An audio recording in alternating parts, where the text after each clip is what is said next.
Hai, selamat pagi, Miss. Selamat pagi, teman-teman. Perkenalkan, kami dari kelompok 10 akan mempresentasikan mengenai balance sheet. Pertama-tama, saya akan memperkenalkan nama kelompok saya. Yang pertama itu ada Sally, dan yang kedua itu ada Sri Ayuni. Yang pertama, saya akan menjelaskan mengenai hubungan antara neraca dan laba rugi. Neraca itu adalah bagian dari laporan keuangan suatu entitas yang dihasilkan pada suatu periode akuntansi yang menunjukkan posisi keuangan entitas tersebut. Dan pada akhir periode, informasi yang dapat disajikan di neraca adalah antara lain sumber kekayaan perusahaan, sumber pembiayaan untuk memperoleh kekayaan entitas tersebut dalam suatu periode akuntansi, contohnya triwulan, caturwulan, atau tahunan. Sedangkan laporan laba rugi itu adalah suatu bentuk laporan keuangan yang menyajikan informasi hasil perusahaan yang isinya terdiri dari pendapatan usaha dan beban-beban usaha untuk satu periode akuntansi. Laba rugi juga sering dimanfaatkan sebagai ukuran untuk menilai presentasi perusahaan atau sebagai dasar ukuran penilaian yang lain seperti laba per lembar saham. Di sini ada contoh dari sistem akuntansi. Di sini ada sistem klarifikasi akuntansi, di mana aset dikurang liability sama dengan owner equity-nya terbagi 3. Yang pertama itu ada contribute, retained earning, dan unrealized capital adjustment. Dan contribute itu terbagi 2, yang pertama itu legal capital dan kedua itu other contributed capital. Retained earning dia ada terbagi 3, yang pertama income statement account, period adjustment, dan dividend. Di account statement account terbagi lagi debit kreditnya. Kalau bagian debitnya ada expense sama loss. Kalau kreditnya revenue dan gain. Dan di loss itu ada terbagi 2, ordinary dan extraordinary. Sama juga yang di gainnya juga ada ordinary dan extraordinary. Lalu di dalam hubungan neraca dan laba rugi ada 3 pendekatan. Yang pertama itu ada pendekatan pendapatan beban. Yang kedua itu ada pendapatan aset liabilitas. Yang ketiga itu ada the non-articulate approach. Yang pertama, saya akan menjelaskan mengenai pendekatan pendapatan beban. Di sini pendekatan pendapatan beban berkaitan dengan definisi pengakuan dan pengukuran pendapatan. Biasanya di sini penghasilan diperoleh dengan mencocokkan biaya, termasuk alokasi seperti depresi ke pendapatan yang diakui.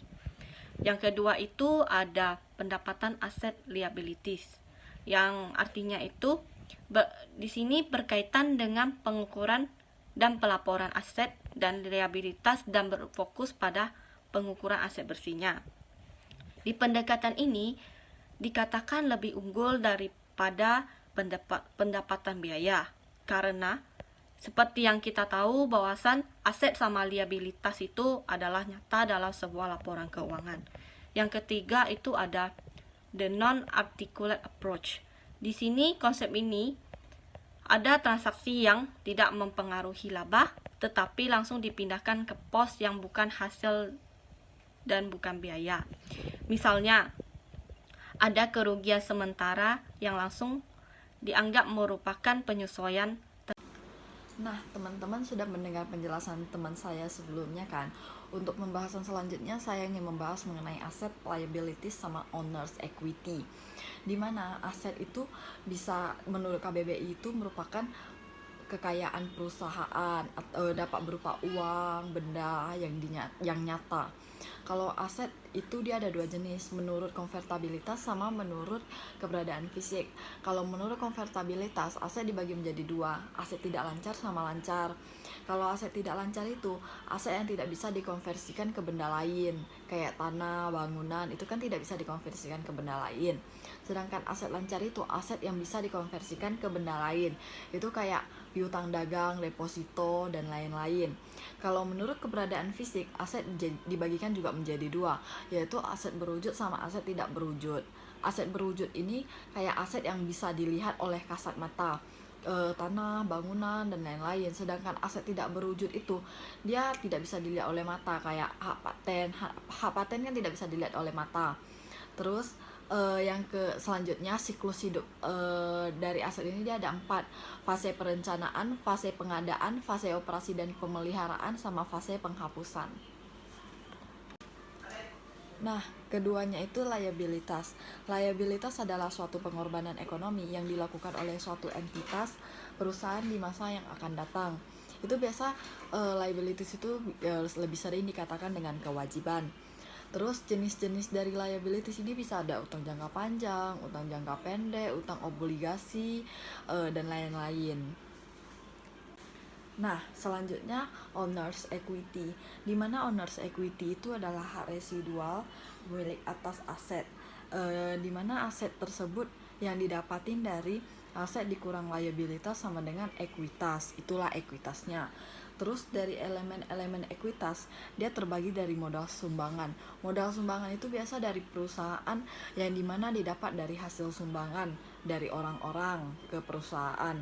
Terus modal disetor, biasa itu pemegang saham yang menyetor ke rekening perusahaan tersebut menjadi modal utama. Terus laba tidak dibagi, biasa laba tidak dibagi ini dia bisa menjadikan modal juga untuk menutupi beban-beban yang ada. Terus modal lain-lain itu dia di luar dari modal-modal yang saya sebutkan itu, kayak modal ekspansi atau modal lainnya. Halo guys, untuk bagian dari video ini saya akan menjelaskan mengenai financial instrument. Financial instrument itu adalah kontrak yang mengakibatkan timbulnya aset keuangan bagi satu entitas dan kewajiban keuangan atau instrumen ekuitas bagi entitas lainnya. Dan untuk lebih gampang lagi kan, financial instrument itu adalah kontrak moneter berupa dua pihak, di mana kita bisa memperdagang, membuat atau memodifikasikannya dan juga menyelesaikannya. Dan financial instrument itu bisa juga jadi bukti kepemilikan bagi sesuatu seperti dalam stok dan share, di mana untuk bagian stok itu adalah jenis keamanan yang menandakan kepemilikan proporsional dalam perusahaan penerbit, dan share yang didefinisikan sebagai unit kepemilikan di korporasi atau aset keuangan yang memberikan distribusi yang sama dalam laba jika ada yang dinyatakan dalam bentuk dividen. Dan untuk bagian aset keuangan atau financial asset itu adalah aset yang berupa kas, instrumen ekuitas entitas lain, hak kontraktual yang bertujuan untuk menerima kas atau aset keuangan lainnya dari entitas lain, atau untuk mengeluarkan aset keuangan atau kewajiban keuangan dengan entitas lain yang persyaratan atau kondisinya mungkin menguntungkan bagi entitas sendiri.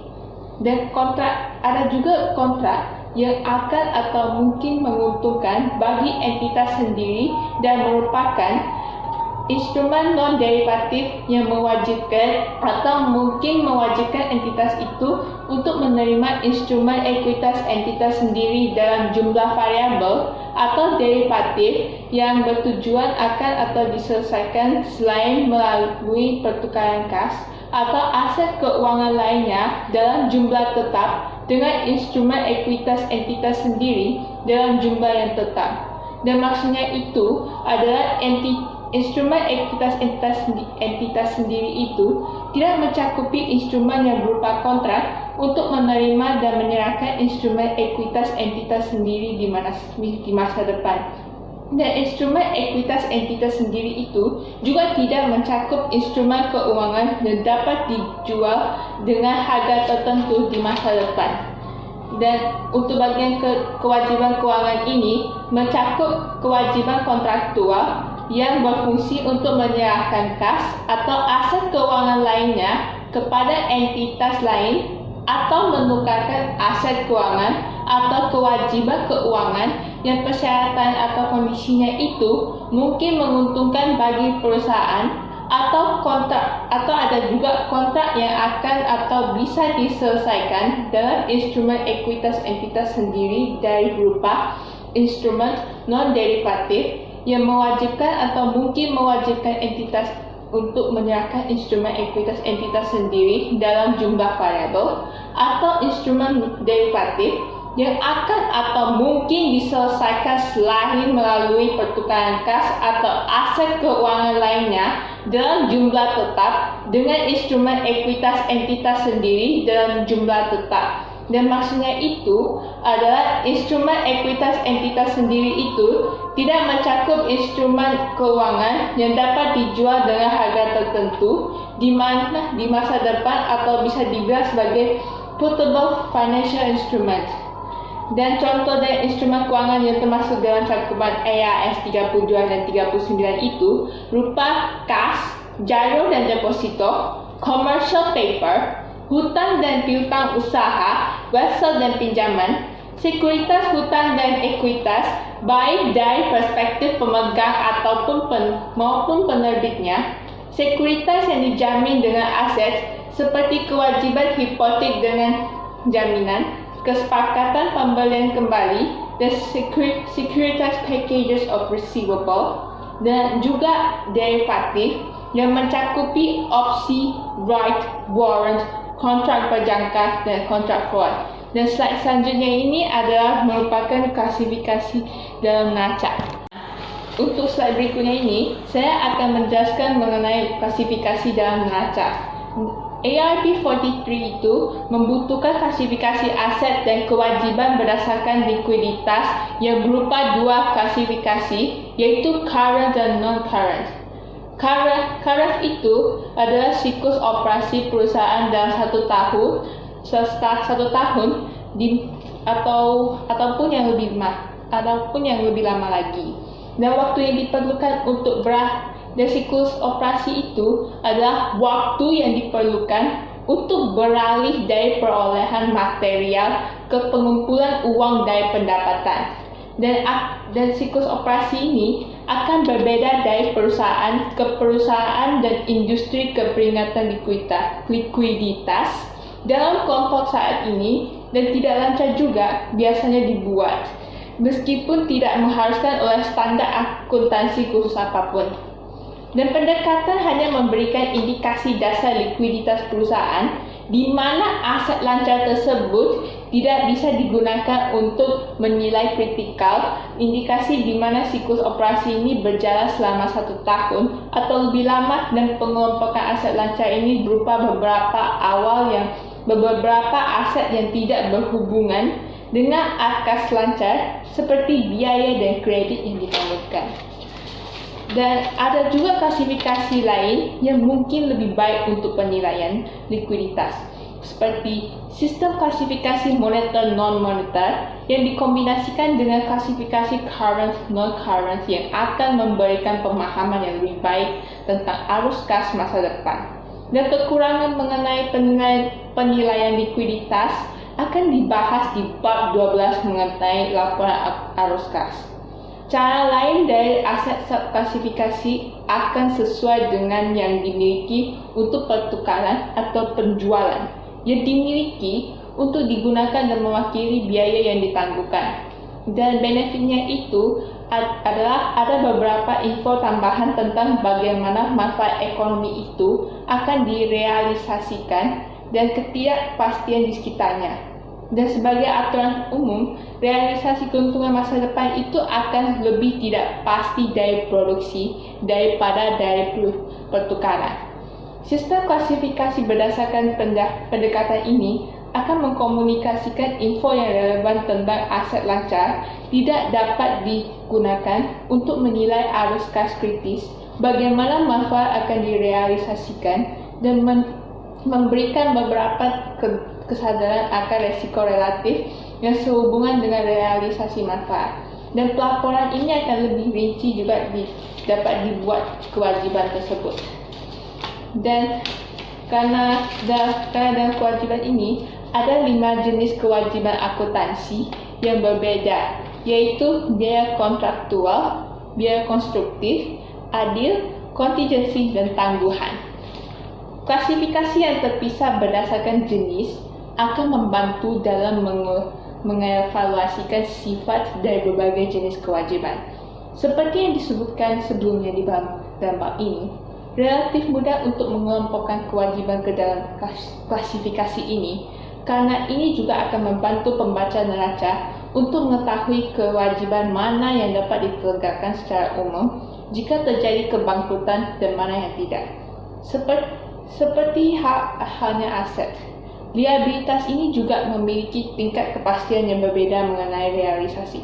Dan pada akhirnya, dari sudut pandang pengukuran murni, mengklasifikasi aset berdasarkan atribut yang diukur dapat membentuk dan memahami sifat elektif pengukuran dalam neraca.